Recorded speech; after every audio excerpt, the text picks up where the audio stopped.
And welcome back, fellow gamers of the world. Today we're going to be playing Valkia the Bloody for the Warriors of Chaos here, which is a Khorne faction. She has access to bloodletting, replenishes 50% campaign movement range after winning a battle. All characters. Souls gained from sacrificing captives plus 50%, which is a special thing for the Warriors of Chaos, which is souls. Vassals gain frenzy and spread Khorne corruption.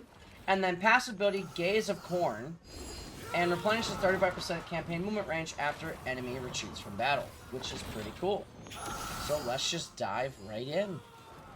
Okay, so what I like to do on turn 1 and when you're first starting out a beginner campaign here is how do they play? So you want to read how do they play. So how does the specific faction that you're playing play?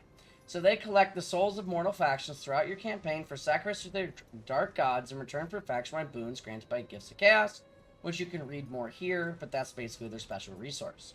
You erect dark fortresses, which was right here, Draga's End, which it will tell you what a dark fortress is and isn't if you look on the map. As you can see, you get like this dark fortress site, so you know where you can have settlements. Then, as well as you can, once you vassalize these things, whatever dark fortresses, the Norskin people that surround this, as you can see right here, will provide this as your vassal, so you gain an automatic vassal, which is pretty overpowered in Total War. Like, that is crazy. Instantly muster warband units into your armies for your lord's localities to quickly build your military might. So what that means is I can click here, and I can instantly recruit units into my army right away. Now, you also can upgrade things, so basically people make the joke about, like, Warriors of Chaos is like Pokemon, because you're evolving your guys, which it kind of is, so I think it's funny. But you can upgrade units to more powerful forms while devoting them to your chosen god to grant the Dark Authority army bonuses. You can also ascend characters through paths to glory to devote them to specific gods and progress lords towards eventual demonhood, so that goes for Valkia and her lord, and so on and so forth. Also, you can send forces into multiple successive battles to progress through bloodletting levels and accumulate bonuses. So, let's do this first. So what I like to do, too, is I like to take my hero and put that immediately into my army. So what it was talking to, by the way, about the Path to Glory is you can pick to be like a Chaos Assassin, a Savior, a Master of Massacre, and then you can also devote only to Khorne with this guy. But if you do other ones, you can devote to different Chaos Gods as well. So another thing you can do to jumpstart yourself right away is you can check your warband, recruit those immediately so you have more forces for your first battle, so the battle is heavily in your favor. Now, this is what upgrade warbands are. So, as you can see, you can kind of click between either the Khorne or the normal ones. So I like, because we're playing Khorne, I want to go for Khorne. You don't have to do this. You can pick to be undivided. But since we don't have any anti-infantry, I would like to get some anti-infantry dual weapons.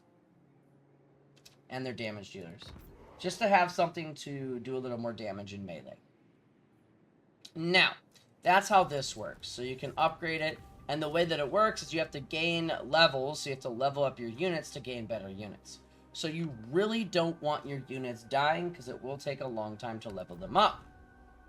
So with that being said, too, with technology, I like to go for the this right here, Scrutiny of the Gods, because your Marauder units gain more XP, which means that you gain like the ability to get better units quicker. But yeah, so we can do that. We exult in this strength. But if you like something else, you can choose something else. Now, another thing is, once we finish this off here, I'll go over that. But diplomacy, I always like to check diplomacy at the beginning and end of my turn every single time, because everything that you do has a reaction no matter what. So right now, nothing. There's nothing here. So let's go do our first battle. So it says you can click here. Oh, before we do that too, you can check your victory conditions. So we need to control Spiteful Peaks, Iron Foothills, the Palace of Ruin, and the Frozen City, which actually isn't that much. Oh, that's for just a short victory. Okay, that's not too bad. But considering vassals and stuff, that's really not that much. Now this is a lot. Yeah, that's a lot of Oh, you only need to have 13 of them, and then you get wrong victory. Okay, that's not too bad either.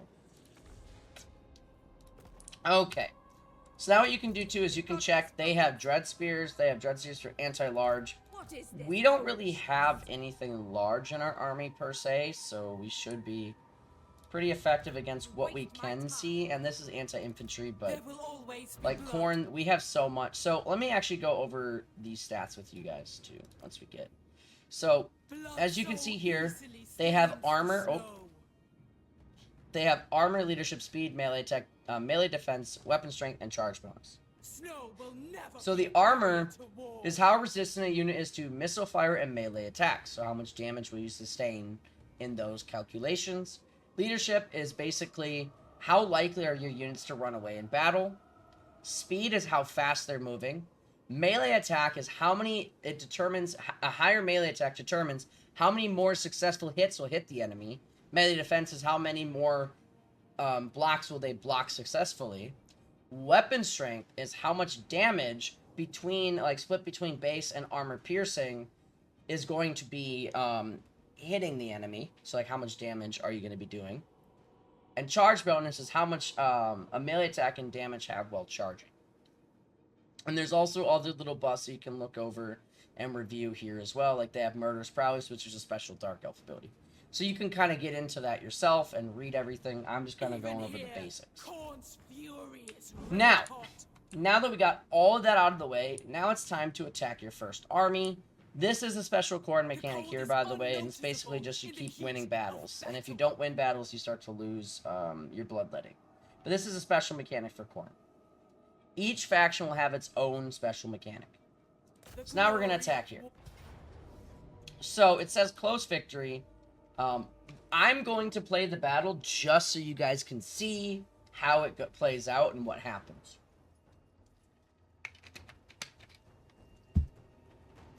So, as you can see, they actually have hand bows as well, which we can have our dogs with Vanguard deployment hit them from behind to get rid of the crossbowmen.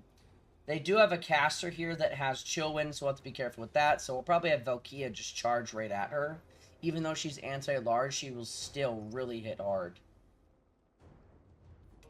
So what I like to do when I first get into a battle is hit G on everything that I want to be separated, so then I can do, like, so G, so I can access and click. So I have a MMO mouse, so I can click on it quicker to, like, instantly teleport where they are. I also like to group, like, certain infantry groups together so that it's separate.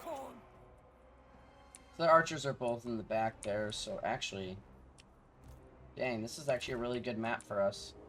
Because we're also going to be hidden in the forest, so we can just charge straight at their archers. Yikes for them.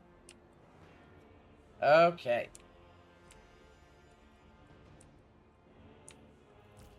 We'll put our cav, so they have spearmen there, spearmen there. I kind of want to get the cav to charge from the back. Let's have them go there. So we want our shielded guys in the center, because they're going to be shooting at us there. Another thing is, too, is you can actually click on units, hit Alt, and left click to drag and drop. You can also, like, click on them, hit Alt, and then let go of Alt, and you can hit Control to turn. I hope that helps you guys as well in your battles to set things up quicker. So we're just going to have these guys, actually, we'll go wide. Why not? And what we're going to do is, because she has Chill Wind, which is a line magic, so there's different types of magic, so you can see, it's not letting, oh no, it is showing. So it says wind magic, sorry, not line, which means that it goes in a straight line, so you don't want your units to be all, like, stacked up like this, because then it'll hit more, but if you space it out here, you're minimizing casualties. We'll put these guys on the side, too. Put these guys over here, too, to minimize. I'll move these guys back. I'm going to have this guy go over here. Have her stand over here, so that everyone gets a little bonus. And now this is where we can start the battle. So I like to do a lot. So with Khorne, a lot of the times the tactic is just charge, to be honest. So what you can do is just boom, boom. Unfortunately, this is the tactic for Corn, but hey, it works. For the blood god.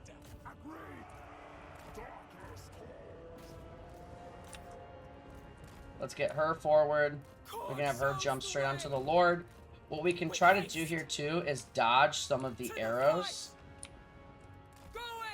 They're not shooting. Oh,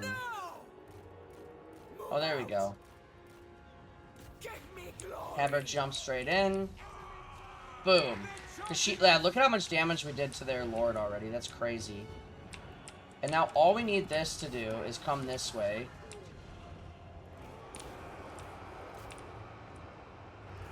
Our dog's got a good initial charge, and we don't want to charge spearmen. Let's get our dogs out of there, otherwise they may die. Because the spearmen got up on them. Oh yeah, they're already breaking. Yeah, those dogs broke quick.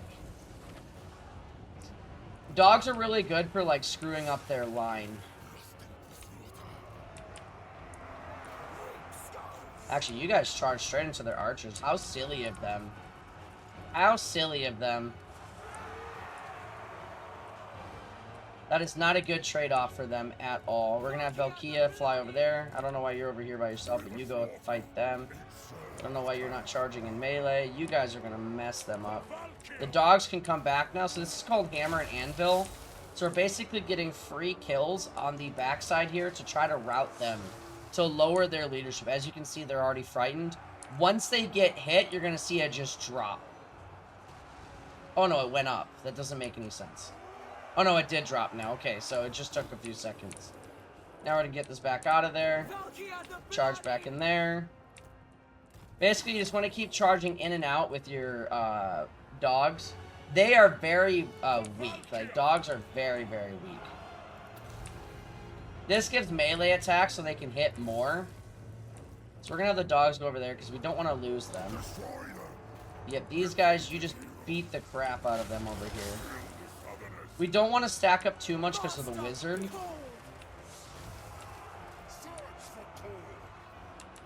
The bleak swords are actually surviving quite well there.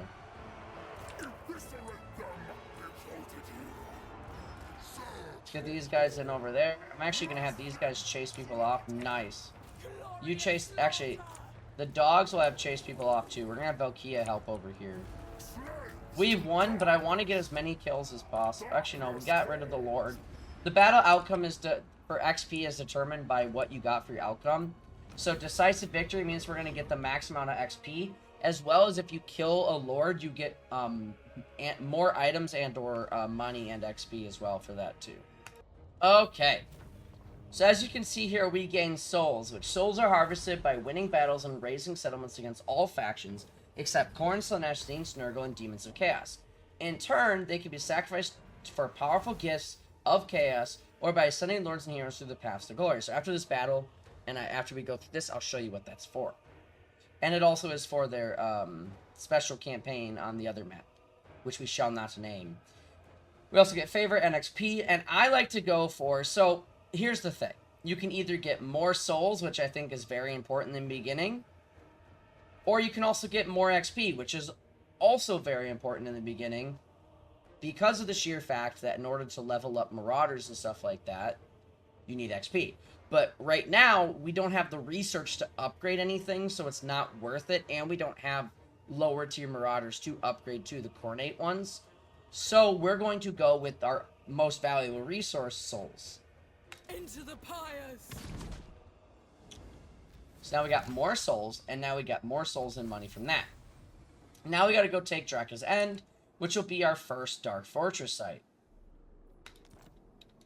Now, with her, we still can't recruit anything because it's one turn, and it does take a while to get recruitment. With her level, we're going to get Route Marcher first, because then we can move further to attack further. Especially with Khorne, for the bonuses you get for being able to move further to keep attacking, it's very important. Sweet. Now we're going to go attack Draka's End. So, this is a decisive victory. But I will play it anyway for you guys, so that you guys can see the battle. just because I think it's important to see how to play with units. Like I said, though, Khorne is pretty much just charge, but I will play this battle for you guys. Okay. So I don't know why, like, our units are up here and over there, but whatever. We're gonna stick our doggos over here.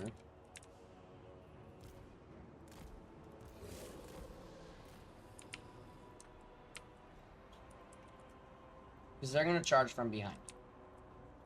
They actually have a really strong choke point here against us. Like, a really strong choke point. So let's group up our units. So we definitely want our shielded guys to go first, because they have a very strong, oh. I don't know why it started so far back. But they have a very strong, choke point here on us. So, I want the shielded guys to go first to take the brunt of the attack. So I'm actually just going to do something like this for now. Blood for the blood god. Oh no, these guys are shielded too. Okay, we're fine. The ones that aren't shielded, I am going to put them in the forest here. I'm also going to put our cav over here, because then we can hit the archers there.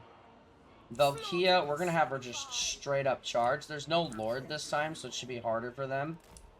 Okay. Let's just straight up charge forward.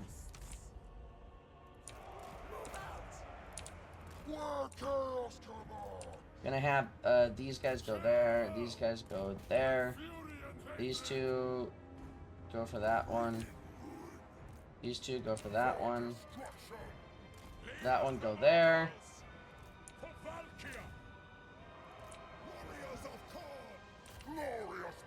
Valkia, you should get down here.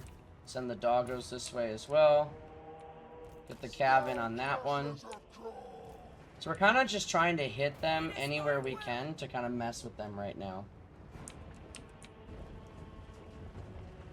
Because she should be able to hold her own while being here. Oh yeah, those archers are screwed.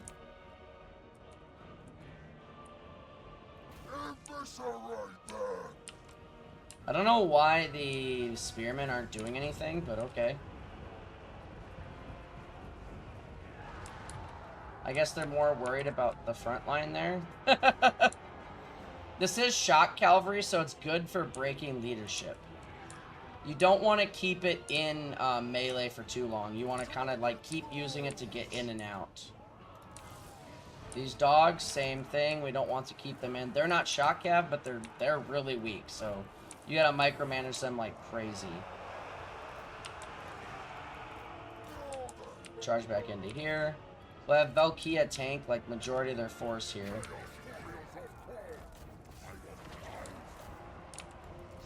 Ooh, that's gonna be a good hit over there. Get them in there. We're gonna have the dogs charge into the archers here again. These guys, we're gonna get them back out. You guys get back in. Actually gonna have these dogs go over that. I'm gonna have these dogs go for that. You guys come and break that. We're gonna buff these guys up over here. Keep messing them up. Ooh, that was a good hit right there. Ouchie for them. Those dogs are doing their job. So basically with Khorne, you want to use like melee might mixed with like cavalry might. But they're very heavily focused on melee. Blood for the blood god. Okay, we're gonna go hit those archers now. She's still doing great. We want to get these cav up this way. And since it's a settlement battle, you don't need to kill anything extra. They're all gonna die at the end, so you get the maximum amount. So don't worry about that. You don't have to prolong it. But we only lost about 50, and they had Dark Shard with armor piercing, so I would say that's pretty good. And we're mostly just getting... Our dogs are dying and stuff, so that's perfect. Because they are an expendable unit. They're very weak, and they're very expendable. And they're very cost-effective. But you have to micromanage them like crazy. And obviously for this, for the settlement capture for Draka's End, you want to occupy and vassalize, especially for the Dark Fortress cities, because you get souls. And on top of that, you also vassalize someone to fight for you. We are bound in blood. So now we finished our mission. And now, as well, you can maintain control of the following one provinces either by direct ownership or through vassalization. Boom. So now we vassalized this Norscan tribe. One thing I forgot to mention before doing that battle I just did too is make sure to put on your new items that you gained previous. And what you want to do too is you actually have Gifts of Chaos, which I forgot to mention, that you can grab extra troops. So for example, I can grab, if I can afford it, more Bloodletters. And you also have this slot too, which you can use for like Shatterstone and or like Harpies or whatever. But it does cost an upkeep of souls. So I don't feel like I need anything else right now. So I'm not going to do anything else right now. So now, as you can see, I can recruit these Bloodletters, which are demon units, so you won't be able to upgrade them. So I still recommend getting units that you can upgrade since, you know, you are playing Pokemon. Now, for leveling with her, I would say get Devoted of Chaos, because not only are you increasing your experience gain, but you're also getting more souls. So your two most valuable resources as a Warriors of Chaos come from here. Like, the other ones are good, but not as good as getting more XP and more souls. My proficiency is unsurpassed. Now with him, more XP, training, because you need to level up your Marauders. You're playing Pokemon, you gotta level them all. So now I'm gonna generate favor for income, and I want to generate growth and casualty punishment so we can get this growing faster, because faster growth means better technologies. So this is growth, income, control, and you can check all this out as well. Control controls your province on positive and negative effects. Your corruption also gives you benefits as well. So if you want to level up your corruption, and you get province effects as well, which I want to get more corn corruption here so that we get more control. And also if we bump up the corn corruption, then we get more demons reforged, we get more control and more melee attack, which is great. And that is literally just the first turn, but before we end the first turn, we need to check our diplomacy, see who will be our friends, who won't. The thing is, we could make peace with them. I don't see the point. We also could get income out of them from doing a non-aggression, but we're chaos. Why would we do that? So, that is the first turn. Okay. So we got this, now we got Swift Sword of Slaying, so we should put that on. A natural aptitude for murder may serve in the blood gods. Now we need to grant 3 units the Mark of Corn, so we get increased movement. So only the most brutal warriors are worthy of bearing the mark. Recruit units may be permanently marked for a single Chaos God to receive greater benefits of Dark Authority. Units are marked via Warband upgrades access to the army panel.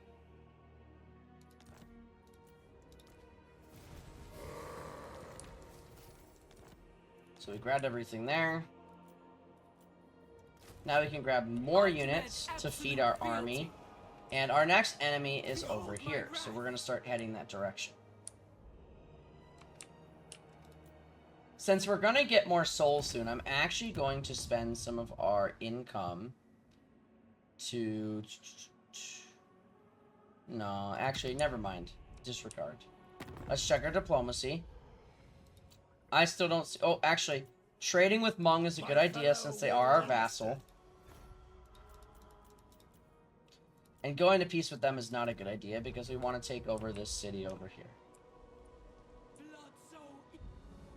Or at least give it to our vassal.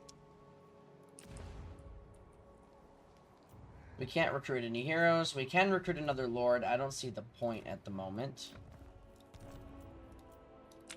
Perfect. Awakened. And actually, we must not cease. It doesn't matter if we force march or not. We'll be able to get there next turn. So we're gonna end this on earned. We're gonna end. We're ending turn 2. Wow, I can't talk. Okay, turn 3. We're gonna check diplomacy again. See if anything is worth it. None of it is. Now we can attack Asherak. Let's see if we can recruit new units. We can't. Can we recruit these ones? Nope. So you're waiting for a recruitment pool from your vassal, basically. So let's just go attack, because that's all we can have this turn. And is this a settlement battle? No, this is just another battle out on the field, which you have seen how to do these battles as decisive victory. This is on legendary very hard, so any difficulty easier than this, you'll still have a very easy time. So I am just going to auto-resolve this to save time. But now what we want to do is you can either occupy it and gift it to your vassal, or you can raise it to the ground, which we're going to raise it to the ground because we want more souls. Burn it all! Reforged for murder. Reforged for murder. So now our skills, we're going to get the Devotion of Chaos. Now everyone gets more XP once we recruit them. Him, we're going to grab. Now that he's on a horse, I want to get Devastating. Well, no, I'm actually going to get hard to hit so he can block more attacks. And now we actually can get more units here because we moved into a new province. And we can level these guys up with the Pokemon Chooser. Boom. I would like some anti-infantry. Upgrade. Boom. Perfect. Sweet, sweet murder. I'm going to force march this way just so we can go this way faster. Gonna check the diplomacy one more time at the end of the turn here. Nothing I want to do at the moment. Nowhere I want to be, nowhere I want to go. Nothing to upgrade here either. So, end turn. So we can sacrifice 1,000 souls to corn.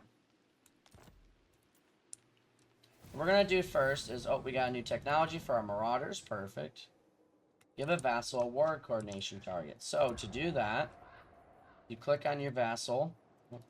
Oh, you can just click on their settlement like this. My fellow warlords converge. And we can do war coordination, and we can give them a target to attack. Okay, we can't because we need to gain more points, but it told us to, so that's kind of weird.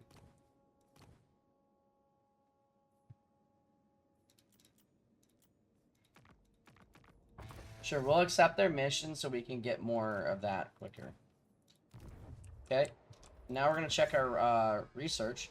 So we can either get we can get this, so Path to Glory minus 25 souls cost to do up to Corn.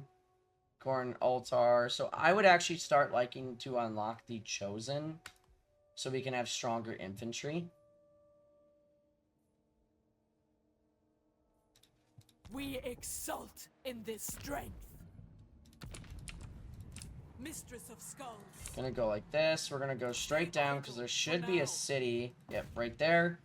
So if they hit it next turn, let's see if we can recruit another unit. Ooh, we can get Chaos Trolls. Very nice. Let's see if we can upgrade this to Corn. We can. I like it. Everything Corn. Let's go. You don't have to if you don't want to. I just think it's fun to play with the whole Corn army. Checking diplomacy before the end. Not worth it. Okay. And Souls of the Slain. What does this have to do again? Sacrifice 1,000 souls. Hetwoman. Enter. And it looks like on turn 5 here, they chose to run. So remember, check diplomacy on the beginning of turn. No changes. Okay. So let's go attack their settlement and make it ours. Malthus right there. We don't need to fight this battle. If you want to, go ahead to get more experience, but I'm not going to. So we got souls here. We're going to sacrifice even more souls here by raising this to the ground. We got his Path to Glory unlocked. There will always be blood. Malekith is right there, so we do need to be careful. He got his Path to Glory unlocked. So we're going to devote him to Corn. Exalted hero of Corn. So now we only have 1,559, but now we get the Corn bonuses. I still want to upgrade training and get Blade Master. But now you can see he looks like a Corn champion versus before. Bringer of glory. Making victims. Okay. Checking diplomacy. We don't need to do that. Okay. We do need to heal. We do need to heal up soon here. Can I upgrade anything? My hate towards I can't do the Chaos Trolls. We haven't gotten the Chosen yet, but we're gonna get there soon. Enter. Okay. Turn 6 here. So we need to gain another Dark Fortress, which is great, but I want to wipe this out first. Dark Fortresses are usually up here, so we'll have to come up this way, I think, to go get it. We're going to put our hero back into her army. And we're going to start heading this direction. So they actually have a pretty strong army there. Spill blood for corn. So we're actually going to do this. And now we have an upgrade over here. So let's do that. Check our diplomacy. Fell sorcery. And actually, because we're going to be attacking a settlement that probably does have walls. Yep, adds walls to the settlement. We are going to, for next turn, put this on here and add the Shatterstone so we can just blow up the wall and charge in.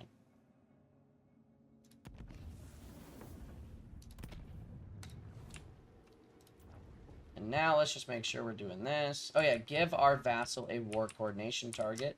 Even here, Khorne's fury is red hot. So I want them to attack there. And we gain more money. What other missions do we have? Mistress of Skulls. And we're going to end our turn. So they're attacking us. So this is a battle you definitely want to do to win. What we can do is, with Khorne, which doesn't make sense, is we can run away. And then hopefully they just attack us with their one army. I honestly think we'd have a better advantage in a settlement where we can just kind of fight to our heart's content. And she can fly and go after their leader, so let's retreat. I am nobody's victim. Yeah, let's go for the Great Arena first, then we're actually going to take it over to heal up. I think that's a good idea. Snow will never be a barrier to war. So let's go take the Great Arena over here. We can auto-resolve this one. If you want to minimize casualties, you can and play it. For the Blood God. I'm going to take this one and actually occupy it. This is property of the So that we can actually heal up. Bringer of glory. Because we have been taking a lot of damage. I'm actually going to do this. Merge these together and get this. I'm going to kick him out. Oh no, we don't want to. Oh man. I demand absolute I always fealty. forget with these is we want to get rid of the dogs, not the marauders. I always forget that you gotta play Pokemon. You gotta play Pokemon. Weakness is not an Just to have a stronger army to push forward with. And we can get another cav instead of this, which Such a actually be waste. better. Blood for the Blood God. Turn him to Khorne. There we go. Unassigned skill Sword Maiden point. of the Blood God. So, what we're going to get next is actually going to be...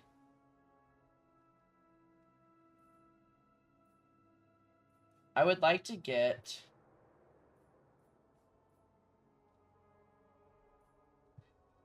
income from raiding and sacking. Gifts for the champion.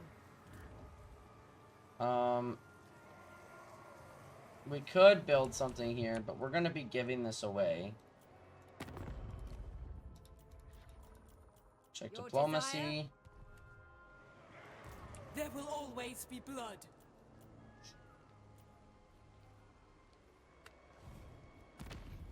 And that should be it in that regard. Jack me. Follow in my footsteps, sir. So now we are on turn 8. And if we grant to our lord the Mark of Khorne, we get the Skull Cannon. We also now unlocked Warbane Chosen Chariots. We gain a Chaos Steed. We also got another issue for Bloodletters of Khorne. Consort of Khorne. Consort of Khorne. So we should be able to upgrade to Chosen once we get our rank up to 5. Which they're only rank 1 still. Holy shit. So it actually doesn't matter if we recruit the demons or not, because they're still such a low rank.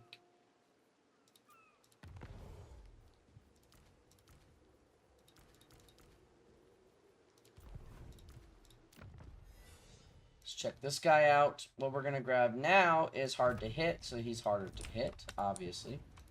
The Gore Queen. What we're gonna do here. Yeah, upgrade. I want to upgrade that building. Can I do anything over here? Nope, not yet.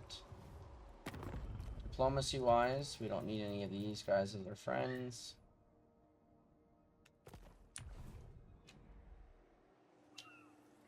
Not yet. Carnets awakened.